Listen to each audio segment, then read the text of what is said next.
Hi everyone. तो मैंने पिछली जो वीडियो मैंने बनाया था उसमें आपसे मैंने 131 तक बात कर ली थी आपसे, यानी 131 तक बात हो गई थी। आज स्टार्ट करना है आपका जो 100 यानी 132 यानी 132 वाला जो क्वेश्चन है उसके बारे में आज हम बात करेंगे आपसे, यानी आपका यही से स्टार्ट है। तो चलिए पढ़िए। What is the type of the AC motor stator binding, यानी आपसे पूछा है कि जो एसी मोटर स्टेटर बाइंडिंग है किस प्रकार की है, उसके बारे में आपसे पूछा गया है। तो चलिए इसमें ऑप्शन आपका सिंगल लेयर बास्केट बाइंडिंग आपका सही है, लेकिन थोड़ा सा पहचानने का तरीका देख लीजिए। जो हम लोग जैसे बाइंडिंग कोई होती है, सबसे पहले तो इसमें जो कंडक्टर जो आपके हैं वो सिंगल है, ठीक। आपके जो कंडक्टर हैं वो सिंगल हैं। अब देखिए थोड़ा सा ट्रिकी, चलिए आप ट्रिकी दैट्स मीन कि यहाँ पे आपके छोटे छोटे बॉक्स हैं, छोटे छोटे बॉक्स हैं। इसका मतलब है कि यहाँ से अगर ऐसी बाइंडिंग आपके एग्जाम में आ गई तो आप बहुत अच्छे तरीके से उसको पहचान लेंगे, ठीक है। यानी सिंगल लेयर बास्केट बाइंडिंग है। थोड़े से डब्बे टाइप होते हैं, थोड़े से डब्बे टाइप होते हैं। इसका मतलब आपका ए वाला आंसर सही हो जाएगा। अगले क्वेश्चन की बात कर लेते हैं हम लोग। चलिए, बहुत बढ़िया क्वेश्चन है, इंपॉर्टेंट क्वेश्चन है, ठीक है। इंपॉर्टेंट क्वेश्चन है ये आपका।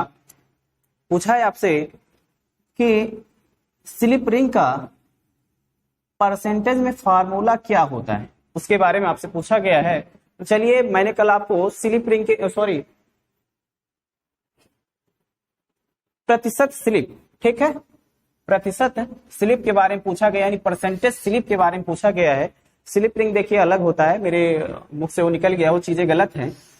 जो आपकी परसेंटेज स्लिप होती है उसके बारे में आपसे पूछा गया है। तो आपका जानते होंगे, एक आपका स्टेटर होता है, इंडक्शन मोटर की बात की जाए, एक आपका स्टेटर होता है और एक आपका रोटर होता है, ठीक है।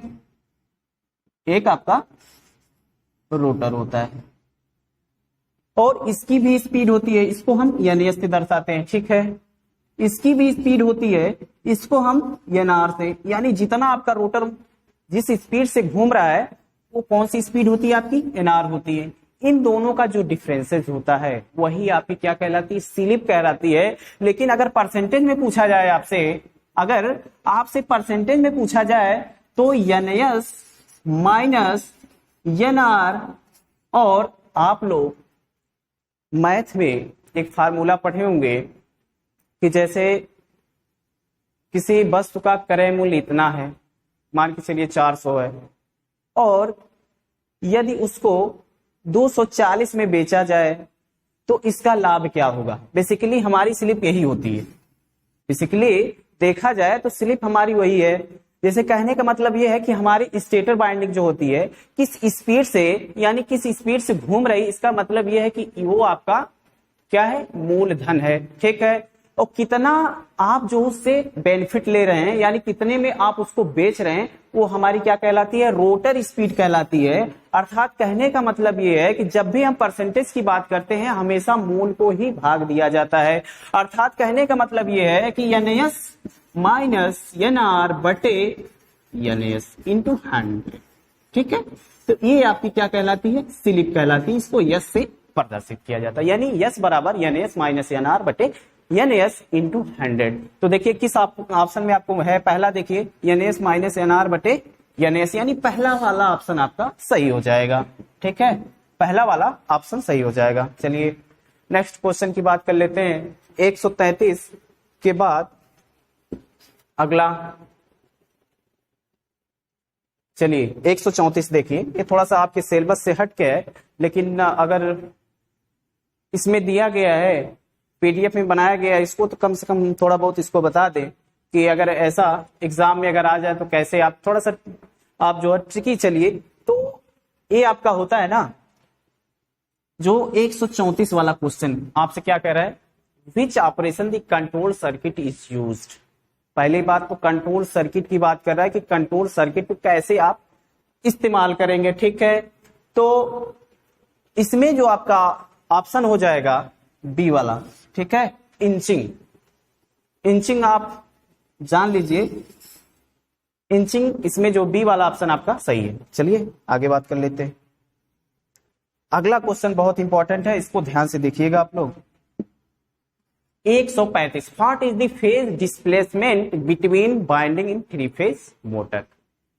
ठीक है, थ्री फेज मोटर में जो आपकी फेज बाइंडिंग होती है उन तीनों के मध्य कितने अंश का कोण बनता है, वही आपसे पूछा गया है। इसका मतलब यह है कि मैंने आपको बताया है, अगर नहीं बताया तो यहां देख लीजिए, ऐसे और ऐसे तीन फेज की बाइंडिंग आपकी होती है। ठीक है, तीन फेज की बाइंडिंग होती है और दो फेजों के मध्य इसमें जो है आपका 120 और 120, यानी कि आप देखेंगे इसमें जो फेज डिस्प्लेसमेंट होता है वो आपका 120 को होता है। तो देखिए चार ऑप्शन आपके दिए गए हैं, इसका मतलब ये है कि आपका बी वाला ऑप्शन सही हो जाएगा। ठीक है, बी वाला ऑप्शन सही हो जाएगा, यानी कि 120 अंश। ठीक है, बहुत इंपॉर्टेंट क्वेश्चन है, इसको आप लोग जरूर से इसको आप देख लीजिएगा, बहुत कठिन भी नहीं है। ठीक है, अगला हम बात कर लेते हैं। चलिए अगले क्वेश्चन की बात कर लेते हैं, ये भी बहुत महत्वपूर्ण क्वेश्चन है। 136 what is the name of the part mark as X, यानी एक्स के रूप में चिन्हित भाग का नाम बताइए। तो आप इसको जान लीजिए, ये वाला पोर्शन जो होता है आपका, ये क्या कहलाता है, यानी गेसेस आप थोड़ा सा गेस लगाइए कि ये क्या कहलाता है। आप इसमें चार ऑप्शन शाफ्ट है, ब्रश है, बियरिंग, स्लिप रिंग।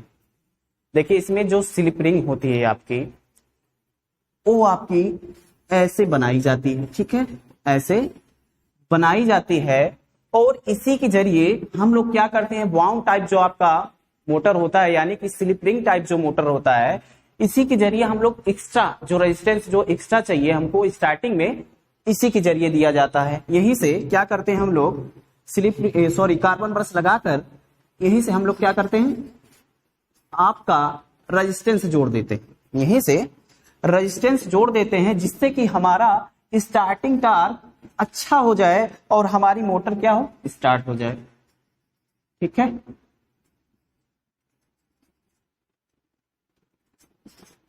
ऐसे करके।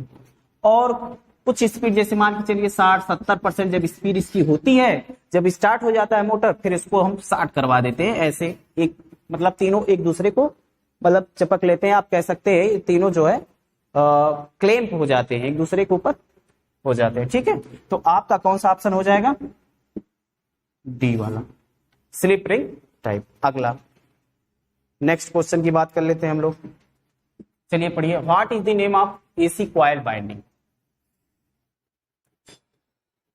अब देखिए फिगर देखिए, ये आपसे पूछा गया, चलिए बताइए कौन सा ऑप्शन सही होगा आपका, कौन सा ऑप्शन सही होगा बताइएगा, चलिए बताइए।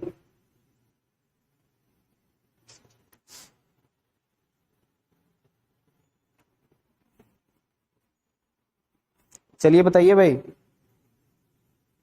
100 कौन सा क्वेश्चन है आपका, 137। तो थोड़ा सा ये सिलेबस से आपके हट के है ना, चीजें थोड़ा सा आपके सिलेबस से। अब ऐसी बॉन्डिंग तो मुझे नहीं लगता कि आईटीआई में पूछा जाए। ठीक है, लेकिन जान लीजिए इसका जो ऑप्शन सही है, होल कॉइल बाइंडिंग, यानी पूरे कुंडल बाइंडिंग, ये आपका आंसर सही है। ठीक है, आगे नेक्स्ट क्वेश्चन। चलिए इसको छोड़ दीजिए आप लोग।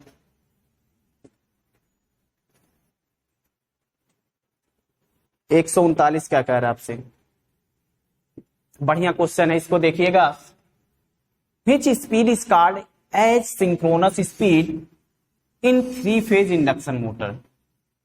चलिए, यानी आपसे पूछा गया है कि सिंक्रोनस मोटर में, सॉरी इंडक्शन मोटर में कौन सी स्पीड आपकी सिंक्रोनस स्पीड कहलाती है, उसके बारे में आपसे पूछा गया है। आपके चार ऑप्शन है, no load speed, full load speed, rotating magnetic field speed, relative speed between stator and rotor.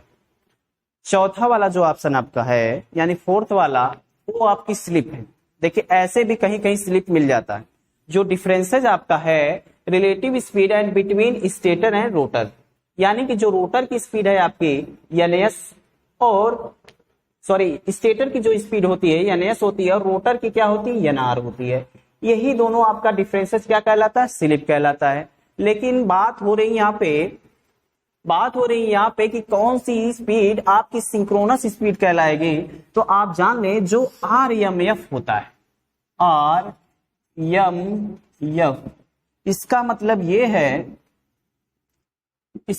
ये है आपका कि जो आपकी ये स्टेटर बाइंडिंग होती है ना, स्टेटर बाइंडिंग होती है,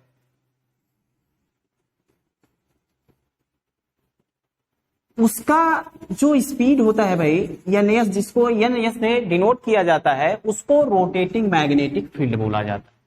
और वो जो स्पीड उसकी होती है सिंक्रोनस स्पीड कहलाती है, यानी रोटेटिंग मैग्नेटिक फील्ड। यानी कि आपका जो आंसर हो जाएगा वो सी के साथ चला जाएगा, सी वाला आंसर आपका रोटेटिंग मैग्नेटिक फील्ड। इसको शॉर्ट फॉर्म में RMF भी बोला जाता है, यानी रोटेटिंग मैग्नेटिक फील्ड।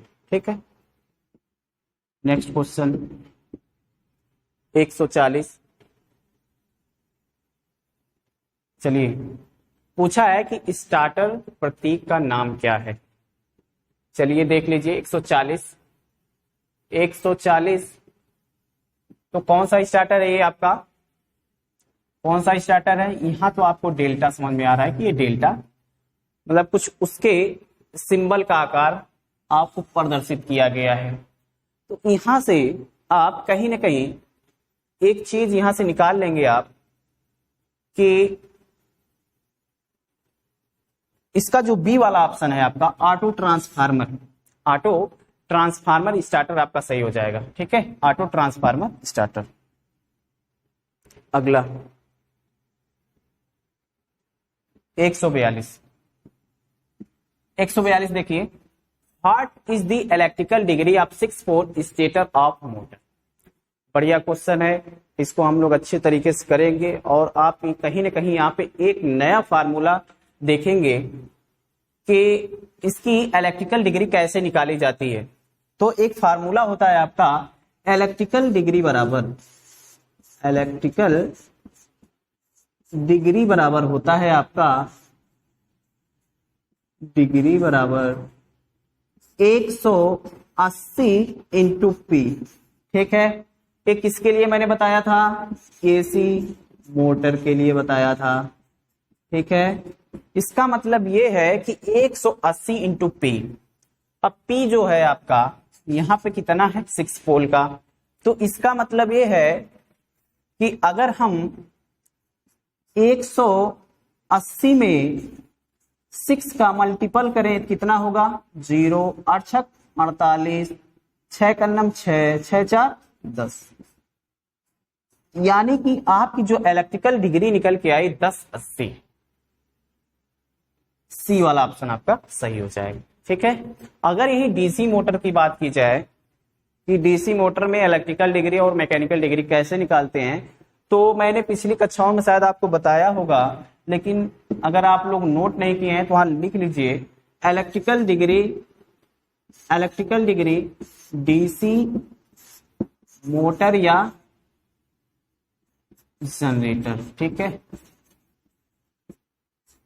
ये होता है आपका 180 p/2, यह मल्टीपल होता है, मतलब आपका जो पोल होता है वहां पे वो आधा हो जाता है। ठीक है, वहां पे जो पोल होता है आपका आधा हो जाता है। ये किसके लिए है आपका डीसी मोटर के लिए। अगला चलिए बढ़िया क्वेश्चन ये भी है, calculate the number of coil per phase per pair of pole of 3 phase motor having 2 pole 24 slot 12 coil.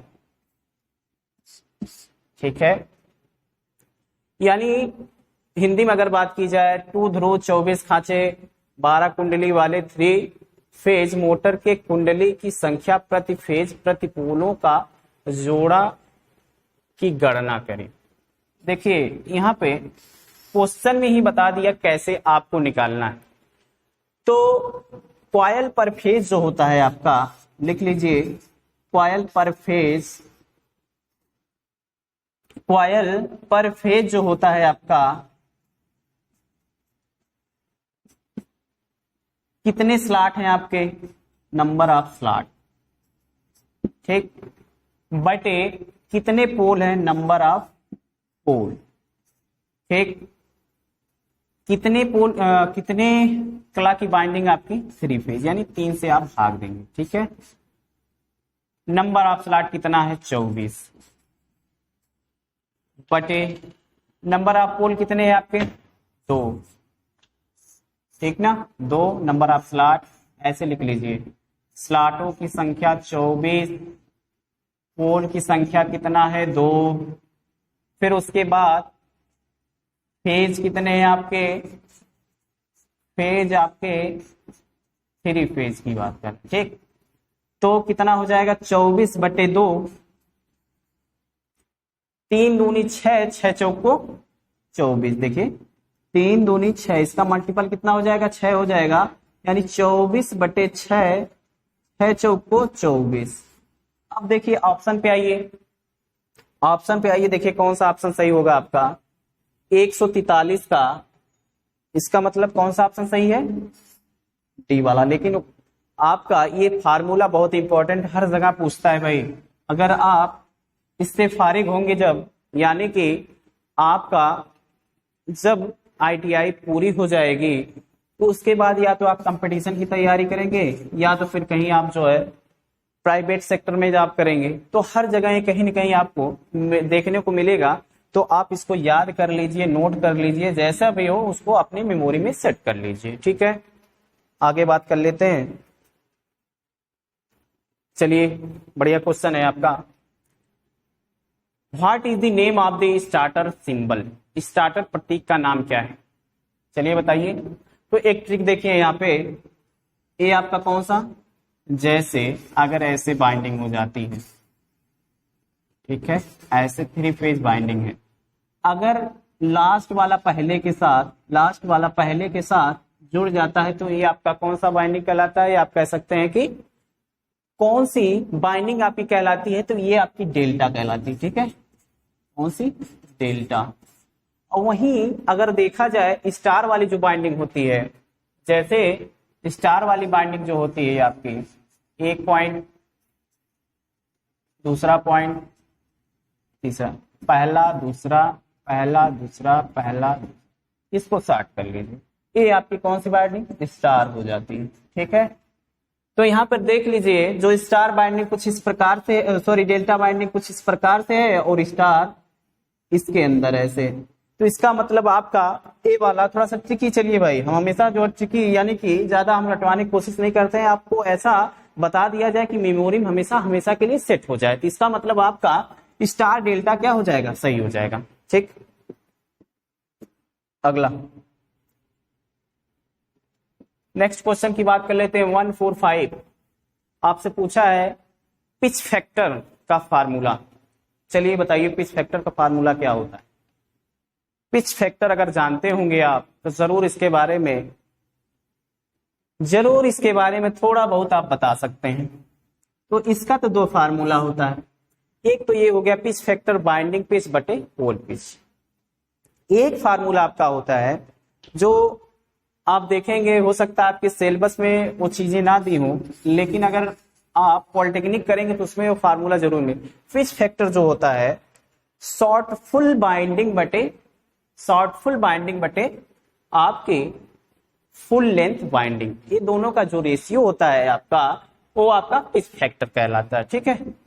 अगले क्वेश्चन की बात कर लेते हैं हम लोग, चलिए ये मैंने तो बताया है, ये तो रिपीटेड क्वेश्चन है, 146 जो क्वेश्चन आपका है रिपीटेड क्वेश्चन है, लेकिन देखिए और बताइए, थोड़ा गेस लगाइए कि कौन सा ऑप्शन सही होगा आपका।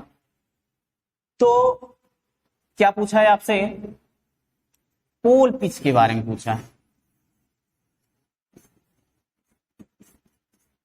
क्या होता है फार्मूला? mz, हाँ, number of slot in the stator, number of pole, यानी सी वाला आपका सही हो जाएगा, यस बाई पी। ठीक है, अगर यही कई लेयर होता तो हम यहां से जुड़ जाता, यानी यस बाई पी हो जाएगा, number of slot in the stator बटे नंबर ऑफ पोल। अगले क्वेश्चन की बात कर लेते हैं, यानी कि 147 की बात करेंगे। What is the formula to calculate the mean circumference of the coil? यानी कॉइल की औसत परिधि की गणना करने का सूत्र क्या है? सबसे पहले तो ये बताइए कि जो औसत निकाला जाता है वो कैसे निकाला जाता है, उसके बाद ये फार्मूला आपका आसान हो जाएगा। जैसे दो व्यक्ति हैं, एक की उम्र 40 है, एक की उम्र मान के चलिए 50, इसका औसत कैसे निकालेंगे? एवरेज वैल्यू कैसे निकालेंगे? आप कह सकते हैं मीन वैल्यू कैसे निकालेंगे। ठीक है, तो कैसे निकाला जाता है? दोनों को जोड़ लिया जाता है, 40 प्लस 50 बटे कितने लोग हैं? 2 लोग, इसका मतलब 2 का भाग दे देंगे, यही आपकी एवरेज या मीन वैल्यू निकल के आती है आपकी। तो वही चीज है यहाँ पे आपका बी वाला, जो मीन वैल्यू हो जाएगी आपकी यल, यानी कि जो निवेशित है, और यल आउट मतलब जो बाहर की है, बटे 2 कर देंगे, वही आपका क्या कहलाता है? मीन, या आप कह सकते हैं कि औसत परिधि कहलाती है। ठीक है, आगे 148 क्या कह रहा? बढ़िया, ये बहुत आसान क्वेश्चन है और हमेशा एग्जाम में आपके ये आ जाते हैं ऐसे क्वेश्चन। 50 हर्ट्ज 6 पोल 3 फेज से जुड़ा हुआ है, तो बताइए उसकी स्पीड क्या होगी? यानी सिंक्रोनस स्पीड के बारे में आपसे पूछा गया। सिंक्रोनस स्पीड मैंने फार्मूला बताया है, एन एस बराबर आपका होता है 120 एफ बाई पी, यही होता है। तो 120 एफ का मान कितना है? 50 दिया गया भाई, 50 हर्ट्ज, ठीक, बटे 6 पोल का बनाया गया, यानी 6 दूनी 12, यानी 20 यहां से हो जाएगा, 20 पंजे 100, यानी 1000 निकल के आपके आएंगे। ठीक है, 1000 आपके निकल के आएंगे, नहीं बी वाला क्वेश्चन आपका सही हो जाएगा। अगला क्वेश्चन और महत्वपूर्ण क्वेश्चन है ये, चलिए स्लिप, परसेंटेज ऑफ स्लिप आपसे पूछा गया है। परसेंटेज ऑफ स्लिप आपसे पूछा गया है। देखिए, calculate the percentage of slip in 3 phase induction motor having 6 pole with the frequency of 50 hertz rotating with the actual speed of 960 RPM, यानी कि रोटेटिंग पर मिनट, यानी कि 960 एक मिनट में आपका 960 उसकी स्पीड दी गई है, यानी कि इतना रोटेट कर रहा है। आपसे पूछा गया है स्लिप परसेंटेज के बारे में। मैंने क्या बताया आपको? एनएस माइनस एनआर बटे क्या होता है? एनएस।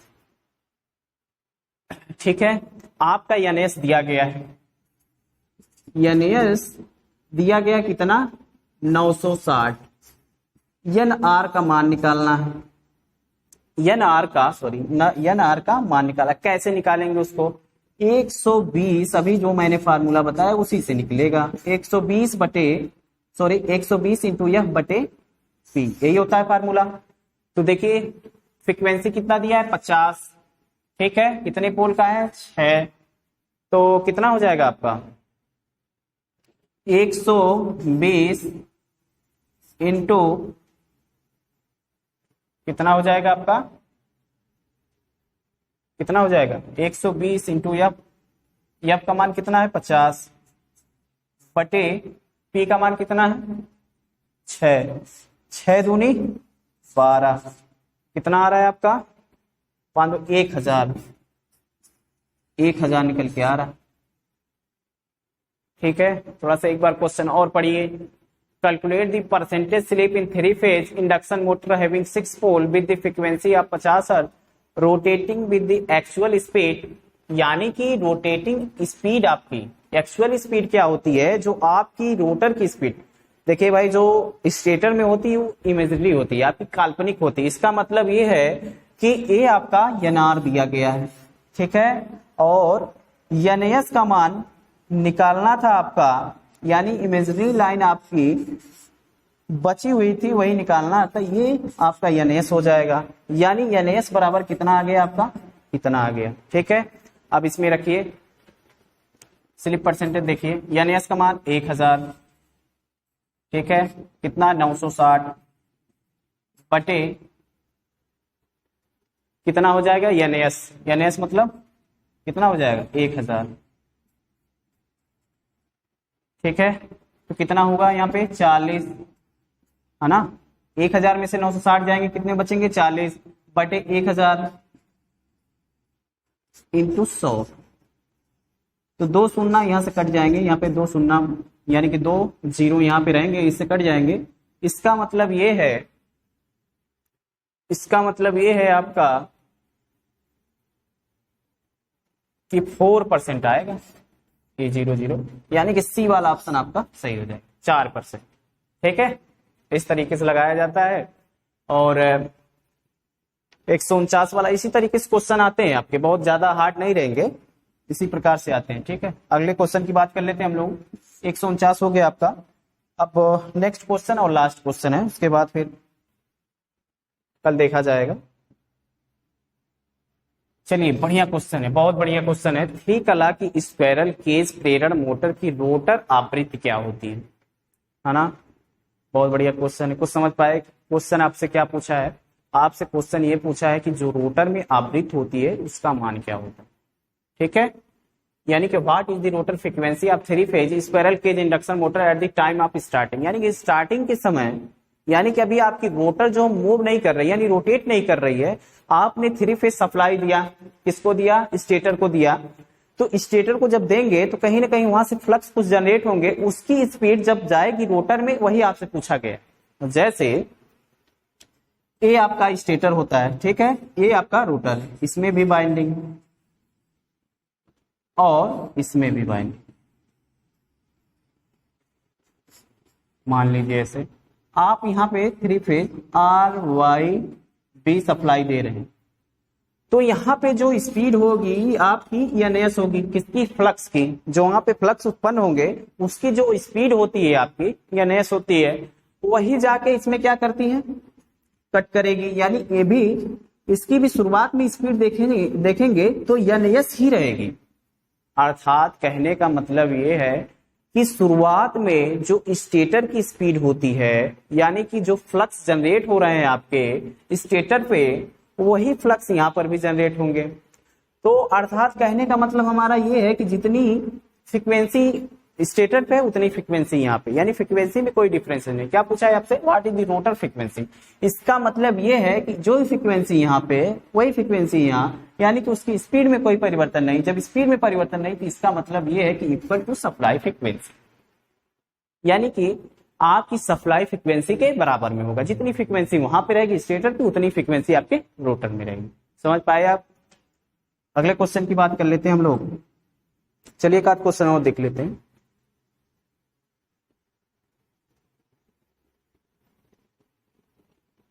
चलिए अगला क्वेश्चन क्या कह रहा है आपसे? How the voltage received in the rotor of induction motor.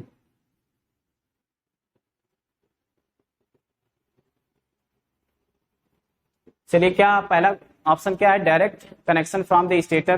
क्या ये हो सकता है? Due to back EMF production stator. अगला क्या कह रहा है?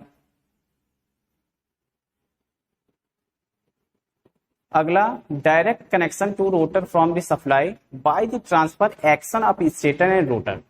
देखिए, जो आपका रोटर में वोल्टेज उत्पन्न होता है, उसी के बारे में पूछा है ना, उसी के बारे में पूछा है कि इंडक्शन मोटर के रोटर में वोल्टेज कैसे प्राप्त होता है।